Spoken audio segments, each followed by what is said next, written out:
How's it going, guys? Today I'm going to show you what it's like to drive the fully refreshed 2026 Genesis GV70 from a first-person point of view.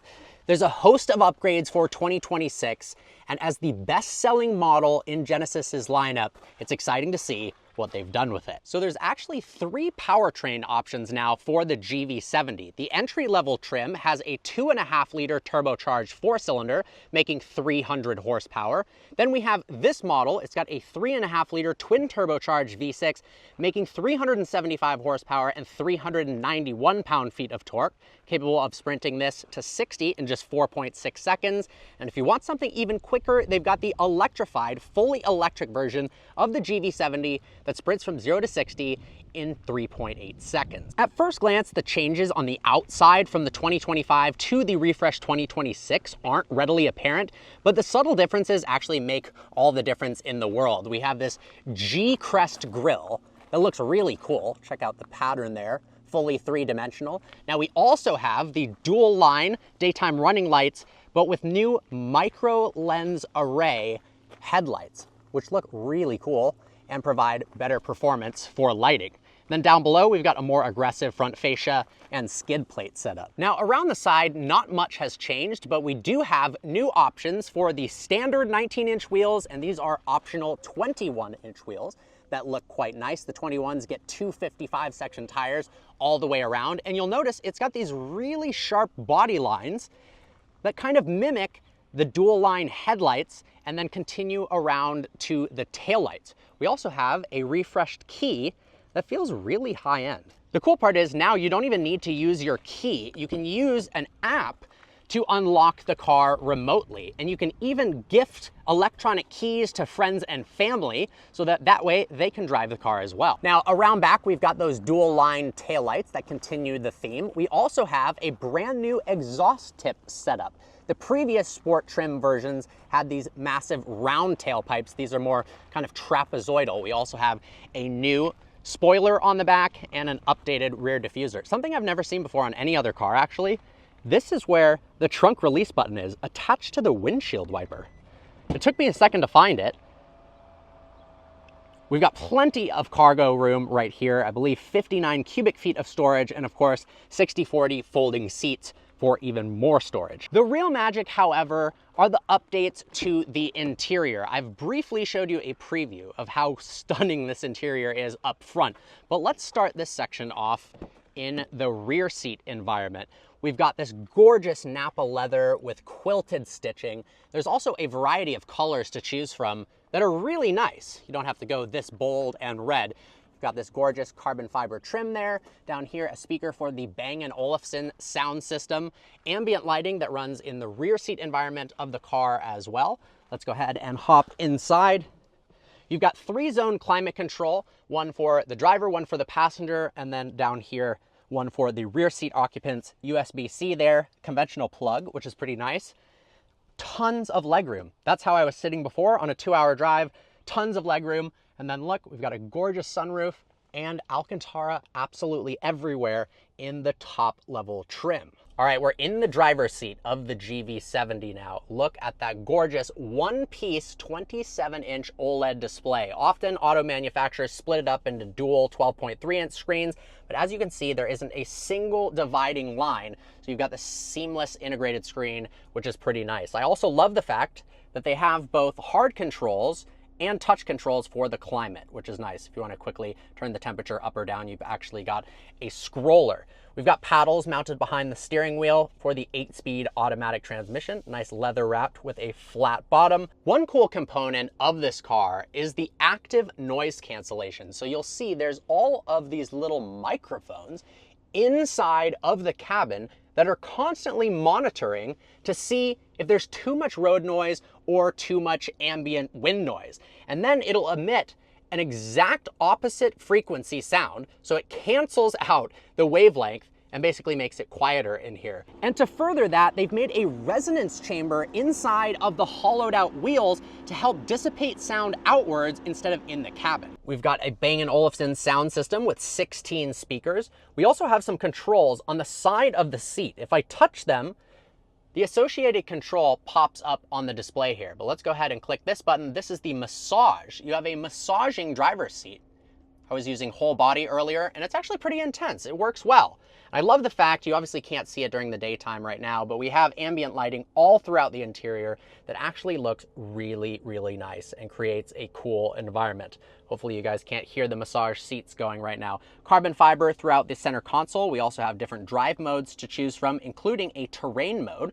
So if we go ahead and flip through the different modes, the gauges change a little bit. Now we're in Sport Plus. We put it into Eco mode. Now we've got kind of a green layout, but then if you push this, you can put it into terrain mode to do some off-roading. Right here, we've got a repositioned wireless charger. In here, we've got some charging ports as well. And then to put the vehicle into drive, you've got this glass turn dial. Go ahead and shift it to D for drive, or let's go ahead and shift it to reverse to show you the backup camera. Now, if we click this button here, we've got a three-dimensional view in real time of the GV70 in the parking lot that I'm at right now, which is pretty nice. All right, guys, let's take this thing out for a drive. Behind the wheel of the GV70 now, to put it into drive, scroll this over to the right, and off we go. Let's go ahead and put it into Sport Plus mode and see what this thing's got.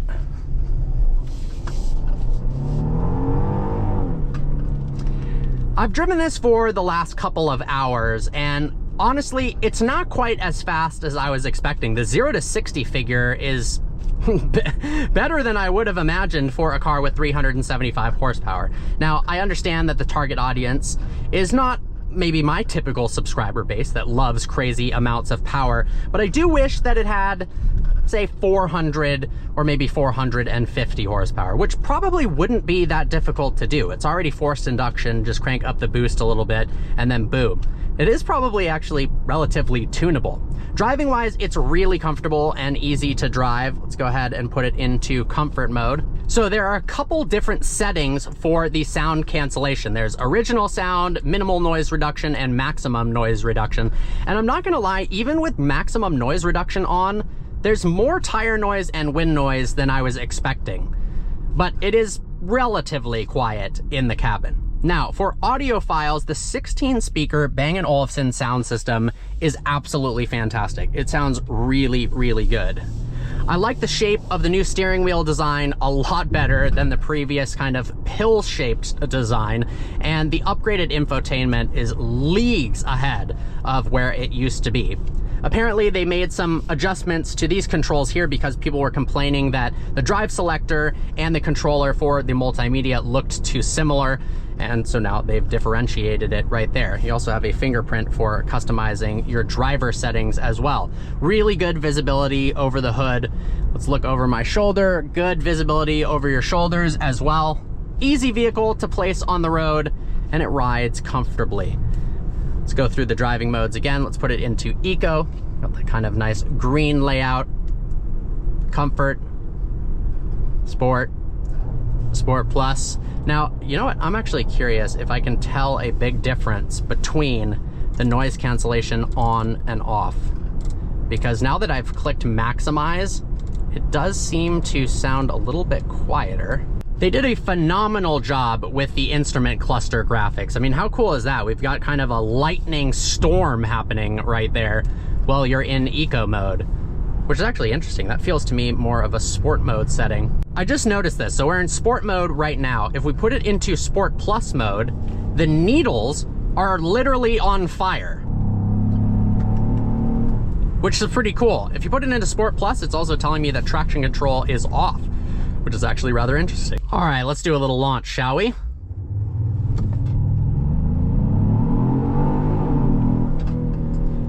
Wow, now that I've turned the sound generator up to maximum, this thing has a pretty good growl to it.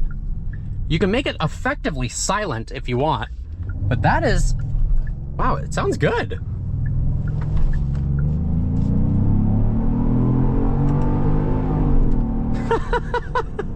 Kind of a completely different experience. I do wish this thing was a little faster though. Overall, I think they've done a fantastic job with the redesign. Obviously, this isn't a completely new vehicle, so they're not going to make an insane amount of changes. But honestly, for a mid-cycle refresh, they have done quite a bit, particularly with the interior. It still feels like a Genesis, but with a modern, updated twist. And one thing that I am impressed with Genesis as a brand, they started back in 2015, so it's literally been only 10 years. In my opinion, they don't seem to copy design language from anyone else. The exterior looks pretty unique. The interior design is very unique. I haven't seen this kind of layout for a dash before. Obviously, the massive screen is kind of in every car these days. But with so many car designs and iterations out there, it is hard to start a new car company and not basically accidentally copy a whole bunch of people's designs. So I've got to give them props for it being unique. This car is priced a little bit above $70,000. It is expensive, but it's really comfortable. I really like the way it looks inside and out. And it would be a very nice family or just a daily driver in general. So the GV70 also has electronically controlled suspension that uses both the camera, the frontal camera, and the navigation to scan the road ahead and kind of pre-adjust the vehicle for bumps ahead to make the ride quality even smoother. Something that I first saw on a Rolls-Royce, so it's cool that they've got that technology in a Genesis.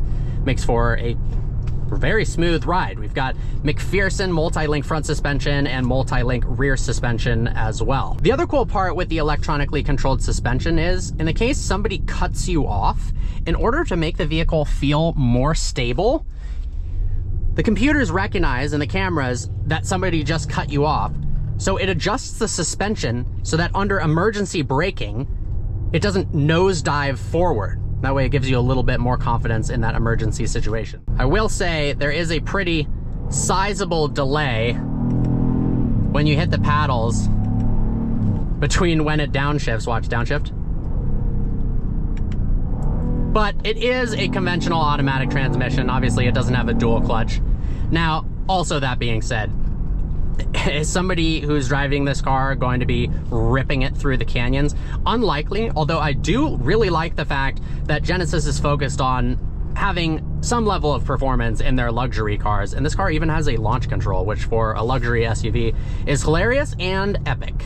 At the presentation this morning, somebody asked, why would you have launch control in an SUV? And the answer is because it rocks.